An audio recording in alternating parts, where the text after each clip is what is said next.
Wednesday, November the 3rd. Did we lose some MPs today? Six of them. We just lost them. Why? Just lost them.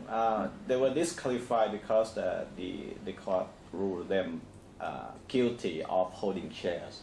What kind of shares? In businesses linked to state concessions. Which is unconstitutional. Unconstitutional. How many of them? 6. But Six. I remember that at least 44 were charged with the same accusation. Yeah. Yes. 44 including 16 senators. Yeah, and those 38 were acquitted. 38 were acquitted because luckily they were holding the shares before they became the parliamentary members. So these 6 people, including 2 deputy ministers, they received the shares after they were elected parliamentarians. 2 deputy ministers, who are they? The deputy interior minister Bunjong Wongtairat. Oh, big man in Suthichai. Yes, and then deputy transport minister Gun Danchai Vijay. Which party does he belong to? Gun belong to Chat Thai Patana. Okay, so we are going to lose 2 cabinet members too? Not necessarily, because it's not legally binding that they will have to quit the cabinet post. But of course, the pressure will be mounting, of course. Yeah. So David Chichop will lose Bunjong, who is his right-hand man. Yes.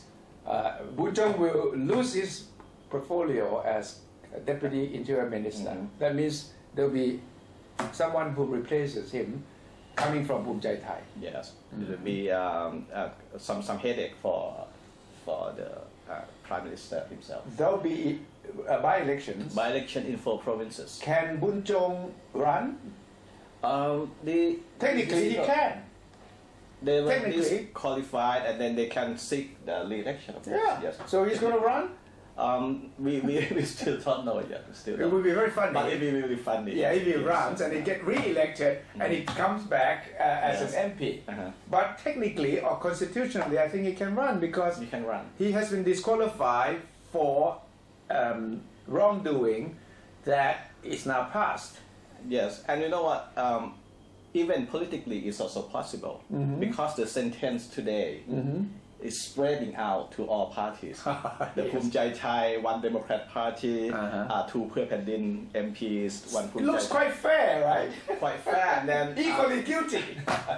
So if they want to do something en masse, I mean, they will do something together, like recontesting the election. They could do it because nobody is going to complain anything.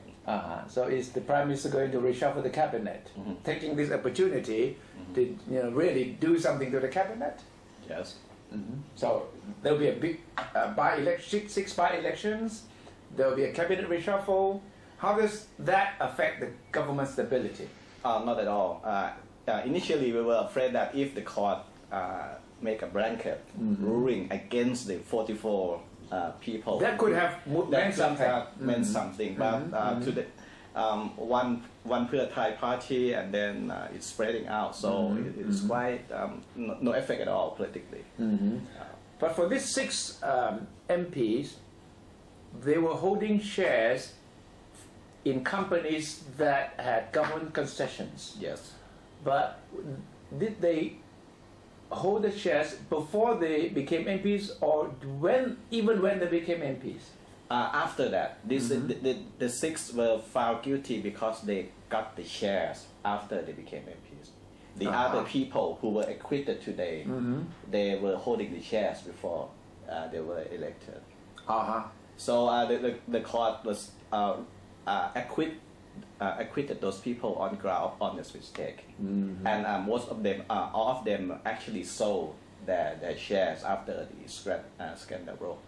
So I think it's quite a fair ruling by the court, because most of the shares are trivial compared to in other cases. Those 44 people, they were just holding trivial amounts of shares. Yeah. Does that mean something constitutionally that doesn't matter? It does matter if you hold, say, 1% of the shares or 5%? It would be a different story if they had kept the shares after they became the MP. But those people who acquitted, they already sold the shares, but they were still prosecuted anyway, impeached anyway by the court. So if they had held on to the shares, it would have been criticism, much more criticism. But this is another aspect of the Constitution which is quite strict about conflict of interest. Yes. Meaning that if you are an MP or senator or cabinet member, you should not have shares in companies that are related to government enterprises or concessions or mass communications. And this is why the Constitutional Court is so important in interpreting the Constitution. And we hope that this will set a standard for future politicians that if you have interest in government concessions, you shouldn't be running for offices.